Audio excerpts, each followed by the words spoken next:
بسم اللہ الرحمن الرحیم۔ شروع اللہ کے نام سے جو بڑا مہربان اور نہایت رحم کرنے والا ہے۔ سہیل حمید فرقت کے محترم عزیز دوستو، السلام علیکم۔ محترم ناظرین، آج ہم پیش کرنے والے ہیں ایک ایسا دلچسپ واقعہ جسے سن کر آپ حیرت میں پڑ جائیں گے۔ یہ واقعہ ہے اللہ والے کا باغ میں کام کرنا۔ محترم ناظرین، حضرت عبداللہ بن مبارک کا والد غلام تھے، اپنے مالک کے باغ میں کام کرتے تھے۔ ایک مرتبہ مالک باغ میں آیا اور کہا میٹھا انار لے آئے۔ مبارک ایک درخت سے انار کا دانہ توڑ کر لائے۔ مالک نے چکھا تو کٹھا تھا، اس کی تیوری پر بل آیا۔ کہا میں میٹھا انار مانگ رہا ہوں، تم نے کھٹا لایا ہو۔ مبارک جا کر دوسرے درخت سے انار لایا۔ مالک نے کھا کر دیکھا تو وہ بھی کھٹا تھا۔ غصے ہوئے، کہنے لگے میں نے تم سے میٹھا انار مانگا اور تم جا کر کھٹا لے کر آئے ہو۔ مبارک گئے اور ایک تیسرے درخت سے انار لے کر آئے۔ اتفاقاً وہ بھی کھٹا تھا۔ مالک کو غصہ بھی آیا اور تعجب بھی ہوا۔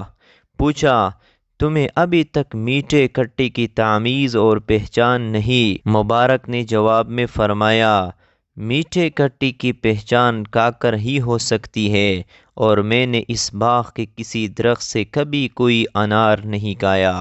مالک نے پوچھا کیوں؟ اسی لیے کہ آپ نے باغ سے کھانے کی اجازت نہیں دی ہے، اور آپ کی اجازت کے بغیر میرے لیے کسی انار کا کھانا کیسے جائز ہو سکتا ہے؟ یہ بات مالک کی دل میں گر کر گئی، اور تھی بھی یہ گر کرنے والی بات۔ تحقیق کرنے پر معلوم ہوا کہ واقعتاً مبارک نے کبھی کسی درخت سے کوئی انار نہیں کھایا۔ مالک اپنے غلام مبارک کی اس عظیم دیانتداری سے اس قدر متاثر ہوئے کہ اپنی بیٹی کا نکاح ان سے کرایا۔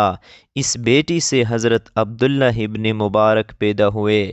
حضرت عبداللہ ابن مبارک کو اللہ جل شانہ نے علماء اسلام نے جو مقام عطا فرمایا ہے وہ محتاج تعارف نہیں ہے۔ محترم عزیز دوستو، کیونکہ اس مبارک نے اللہ والوں کے باتوں پر عمل کیا، اسی وجہ سے اس کو بھی اللہ رب العزت نے اللہ والے بنایا۔ اس لیے فرماتے ہیں کہ علم اور بردباری زینت ہے، اور وعدہ پورا کرنا مردانگی ہے، اور جلد بازی بے وقوفی ہے، اور سفر کرنے سے انسان کمزور ہو جاتا ہے، اور کمینہ لوگوں کے ساتھ بیٹھنا عیب کا کام ہے، اور فاسق فاجر لوگوں کے ساتھ میل جول رکھنے سے انسان پر تہمت لگتی ہے۔ اور اسی لیے فرماتے ہیں کہ تین نجات دینے والی چیزیں ہیں، سرًا و علانیہ، ظاہر و باطن میں اللہ تعالیٰ کا خوف کہ خلوت و جلوت میں اللہ تعالیٰ کی نافرمانی نہ کرے۔ نمبر 2، تنگ دستی و خوشحالی میں میاں نہ راوی، ایسا نہ ہو کہ خوشحالی میں اسراف میں مبتلا ہو جائے۔ نمبر 3، رضامندی و ناراضگی میں عدل و انصاف، ایسا نہ ہو کہ کسی سے ناراض ہو تو اس کے بارے میں انصاف بھی نہ کرے، جیسے کہ عموماً ہوتا ہے۔ مجھے امید ہے کہ آپ لوگوں کو یہ ویڈیو پسند آئی ہوگی۔ اس طرح ویڈیو دیکھنے کے لیے اس چینل کو سبسکرائب کریں۔